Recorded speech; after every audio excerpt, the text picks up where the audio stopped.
My family didn't just disappoint me, they shattered my trust and left me for dead, thinking I'd always be their personal ATM.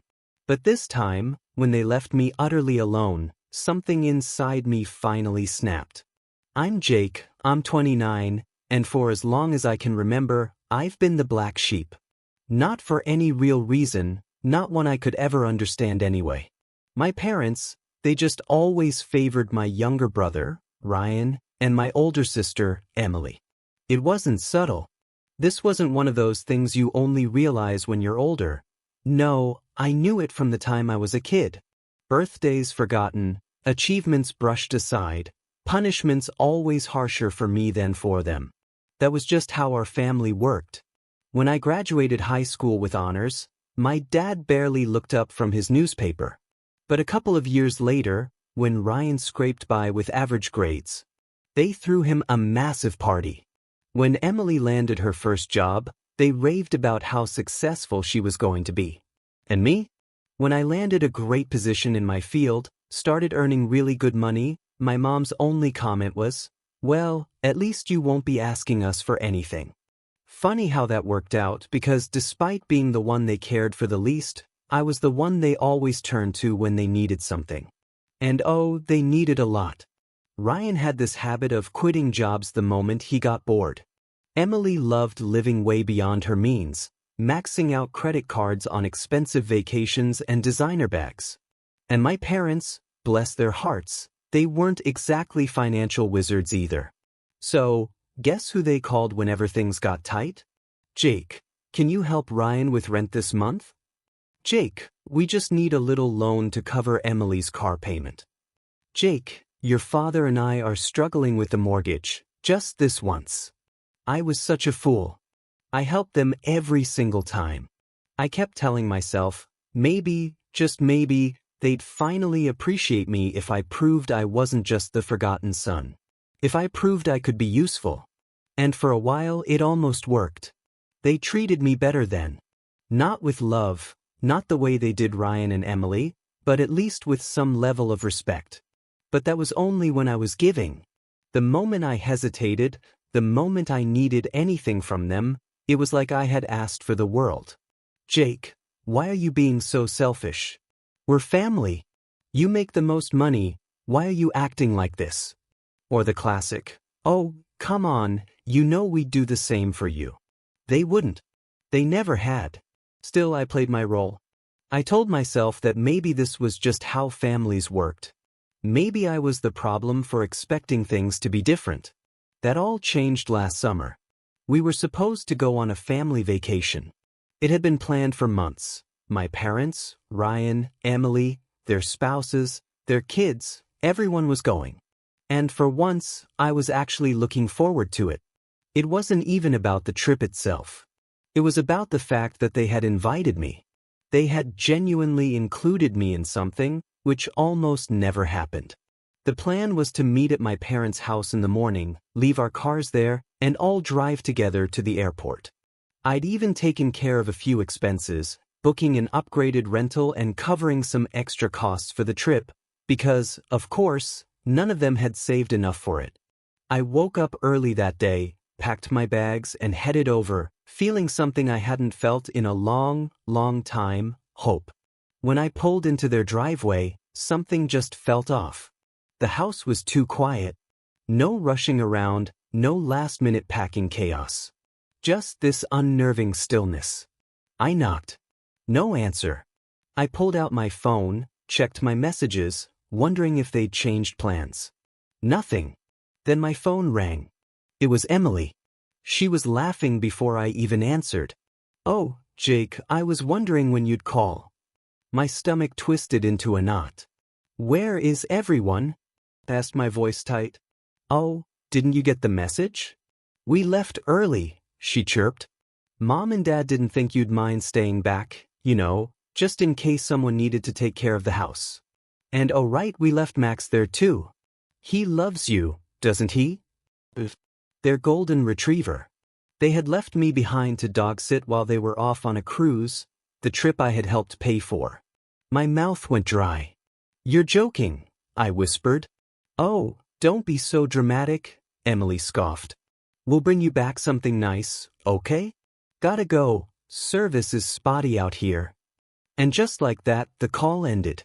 I stood there, gripping my phone, staring at the locked door of my parents' house. I wasn't even surprised. I should have been, but I wasn't. Because this was exactly the kind of thing they would do. And for the first time in my life, I felt something shift. A cold, quiet realization settled deep in my chest. They had taken and taken and taken from me for years. They had used me, dismissed me, treated me like nothing more than a wallet and an afterthought. And now they were about to learn what it felt like when I finally stopped giving. After a few moments standing there, trying to process everything, my emotions started to simmer. Anger, betrayal, frustration.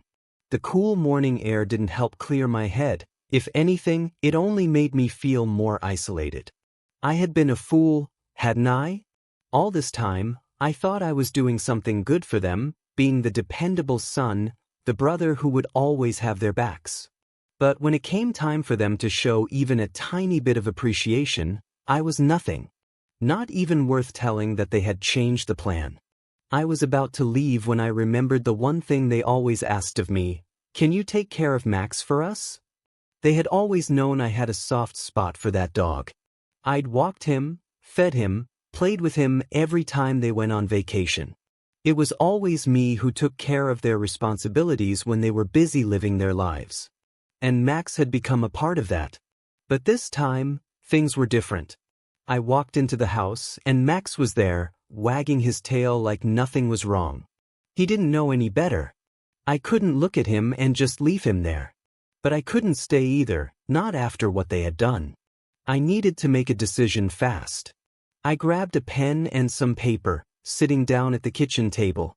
The room felt emptier than it ever had before. I couldn't avoid this any longer. I owed them nothing. I had spent so much of my time, my energy, and my money trying to be a good son, a good brother. And in the end, I was just a backup plan. I had nothing left to give. So I wrote it all down. Dear Mom, Dad, Emily, and Ryan, I'm sure you're all having a great time on your cruise.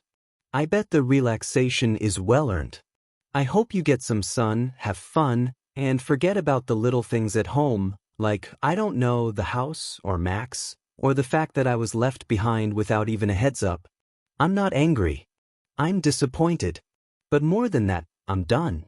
I've been paying your bills, covering expenses, handling your financial burdens for years now. And I'm done. Every time you needed something, I gave. And each time, I was treated like an afterthought. The moment I needed help, no one was there.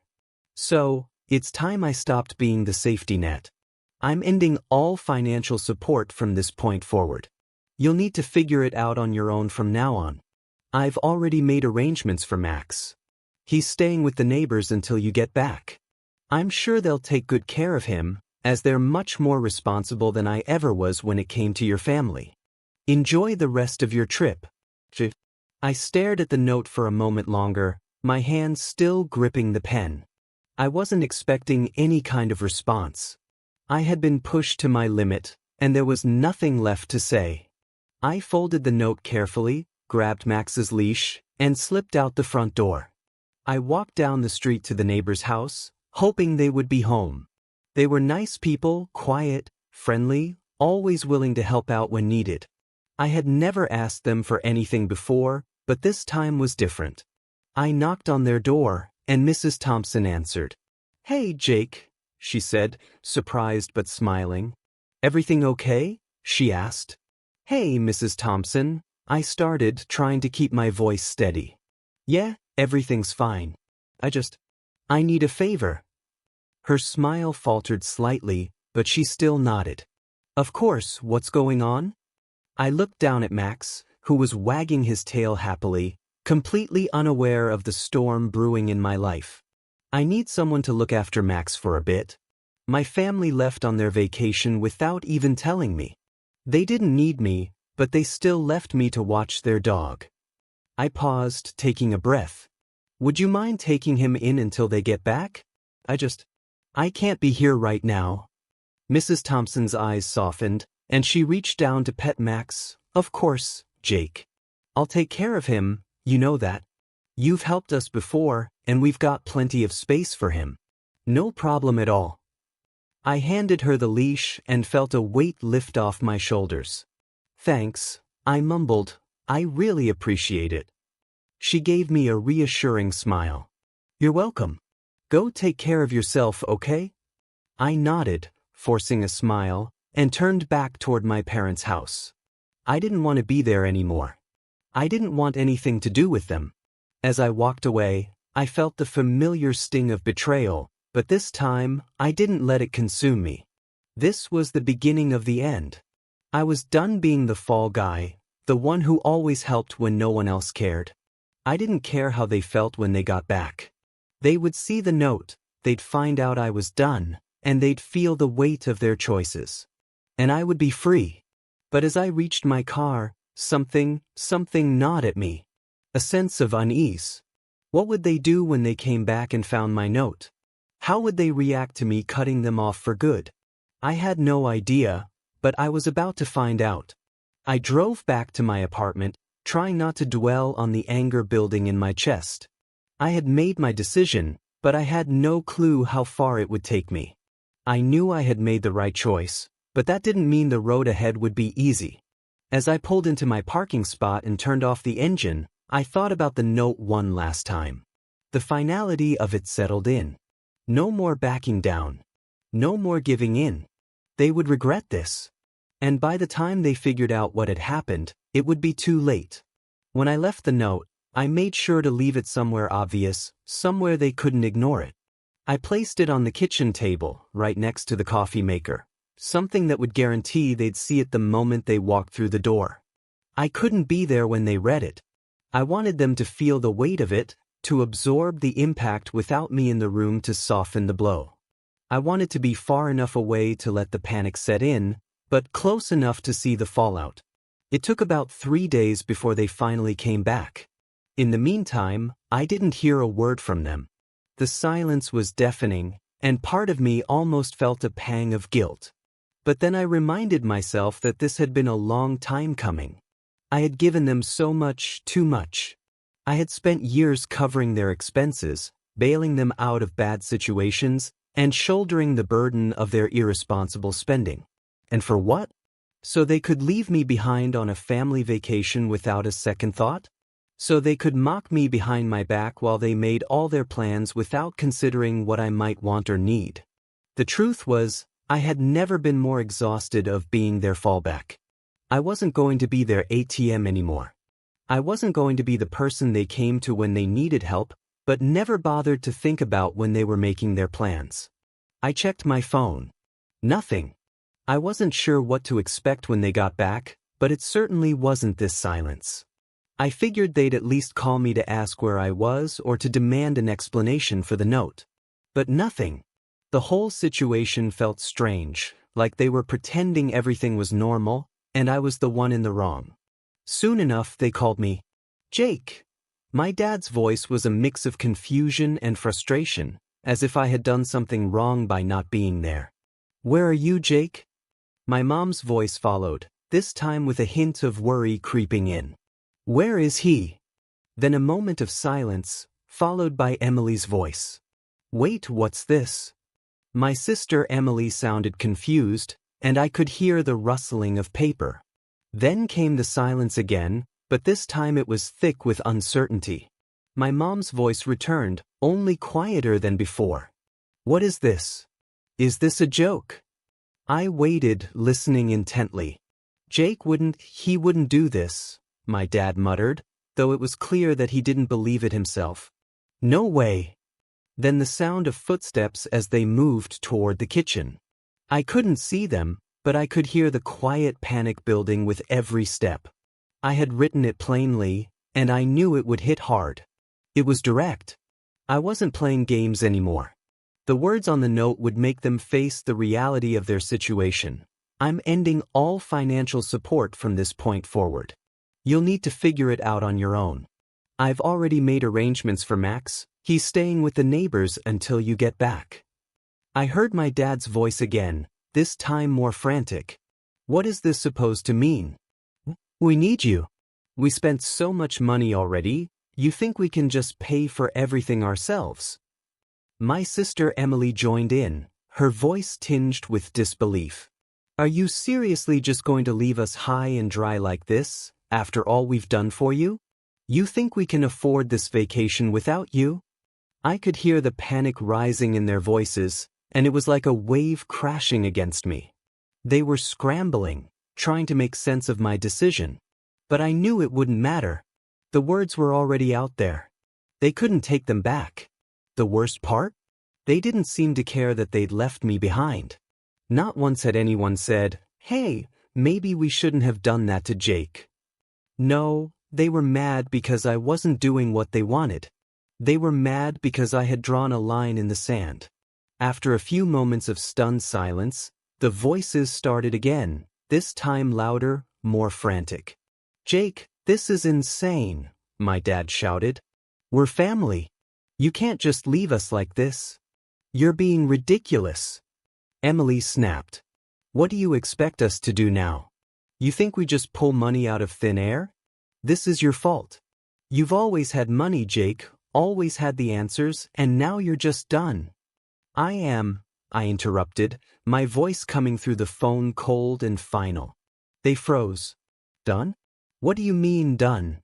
my mom asked, sounding shocked, almost hurt. "This is crazy, Jake. We don't have anyone else to turn to. You can't just leave us to fend for ourselves." I leaned back against the couch, feeling a wave of satisfaction that was slowly being replaced by the weight of my decision. It was what needed to be done. But now, hearing them like this, part of me almost felt sorry for them. Almost. "I'm not your backup anymore," I said calmly. "Figure it out. You've had years to make better decisions. Now you'll deal with the consequences." I hung up. They came to me, of course. I knew they would. They always did when they needed something. But I wasn't going to answer the phone, not this time. I let them panic. I let them suffer through it for a while. I wasn't in the mood to listen to their excuses or their pleas. But deep down, part of me couldn't help but feel like they were making this harder than it had to be. I wasn't asking for much. I wasn't asking for their gratitude or even their understanding. All I had ever wanted was to be treated like more than just a safety net. They had used me for too long. Now they were on their own. I was done being the person they could always fall back on. If they wanted to survive without me, they had to learn the hard way. And that, I thought, was exactly what they deserved. A couple of days passed before they showed up at my door. I wasn't surprised. It was only a matter of time. I knew they wouldn't just let this go.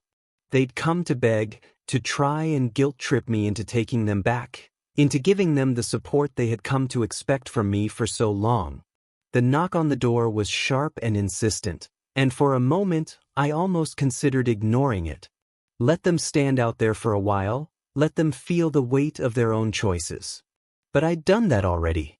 It was time to face them. I opened the door to see my parents standing there, their faces flushed with anger and frustration. Emily was there too, standing off to the side, arms crossed, her usual defiance replaced with something closer to desperation. They were all there, all the people who had never once appreciated what I had done for them, now standing in my doorway, looking like they had nowhere else to go. "Jake," my dad started, his voice tight, "we need to talk." I stepped back, letting them in without a word. If they wanted to talk, they could do it on my terms now. No more fake pleasantries, no more excuses. I had spent too long being their doormat. They weren't getting any more free passes. Once they were all inside, they stood there awkwardly for a moment. My dad glanced around the living room, his eyes flicking to the empty spots where the things they used to take for granted were now gone. My sister's gaze shifted between me and the surroundings, but I could see that she was too proud to speak first. It was always like that, she never could admit when she was wrong. And my mom, she was the first to break the silence. "Jake, we don't understand," she said, her voice softer now, though it was still tinged with frustration. This This is ridiculous. We are family. You can't just walk away from us like this after everything we've done for you. Everything you've done for me? I repeated, letting the words hang in the air. What have you done for me exactly? Let me think. You've used me for money. You've expected me to drop everything when you need help, but when it's my turn to ask for something, I'm ignored or dismissed as the problem. I didn't raise my voice, but I could feel the weight of each word hitting harder than any shout could. This wasn't about me being angry anymore. This was about me finally standing up for myself. You think I owe you something because you're my family? I continued, my voice steady, though my heart was pounding in my chest. You think that means I should just let you walk all over me because we are related? That's not how this works. That's never how it's worked. My mom opened her mouth to say something, but I cut her off, raising my hand. You had all the chances in the world to fix this. You had years to be better, to not use me like a cash machine, to not make me feel like I'm the one who has to carry everyone's weight while you sit back and spend my money on your vacations, your new cars, and whatever else you wanted. But you didn't care, did you? I could feel the shift in the room. My dad's face, usually so certain and proud, was starting to crumble. Emily looked away, guilt starting to creep in around the edges of her tough exterior. She had always sided with them, always found ways to make me the scapegoat. But now, the realization was setting in that maybe, just maybe, I wasn't the villain here. My dad cleared his throat, trying to regain his composure. Jake, this is unfair. We've always been there for you, through everything. We've supported you. You've used me. I interrupted. And the worst part is you don't even realize it. You think I'm supposed to just forgive you because you're my parents? Because you're my sister? I've been carrying this family for too long and I'm done. A heavy silence fell over the room. My parents were frozen, caught in the web of their own selfishness. And Emily, standing in the corner, looked like she was about to say something, probably something defensive, something to justify everything they'd done. But I wasn't interested in hearing it. I wasn't here to listen to excuses anymore. I'm done, I said, taking a deep breath. I'm done being the one you come to when you mess up. I'm done bailing you out. I'm done carrying your weight. If you want to keep acting like I'm just your personal bank account, then you're going to have to do it without me. I'm not giving you a cent. Not anymore. It felt liberating, the weight lifting off my shoulders as I spoke the words that had been building up inside me for years. For so long, I had been too afraid to say what needed to be said, too afraid that if I stood up for myself, I'd lose my family. But the truth was I had already lost them. They had lost me the moment they started treating me like an afterthought. You can't do this, Jake, Emily said, her voice trembling slightly. She was no longer the smug sister who thought everything revolved around her. Now, she was just a daughter and a sister who had pushed her luck too far. You're not being fair. You've always been the one to fix things. You're the one who always comes through. Well, not anymore, I said simply. I'm not going to be your crutch. You're going to have to learn how to stand on your own. For a moment, the room was silent again. My parents were staring at me, their expressions a mix of shock, disbelief, and something else, regret, maybe. But it was too late for that now. They had made their choices. They had treated me like a tool, not a person. And now I was walking away. My dad was the first to speak again, his voice quieter now. Jake, please, we need you. I'm sorry, but no, I replied, my voice firm. You need to figure things out for yourselves. You've had every opportunity to do the right thing, and now it's too late. They stood there for a long moment, looking like they had been punched in the gut. I could see the realization dawning on their faces, and part of me almost felt bad for them. But not enough to change my mind.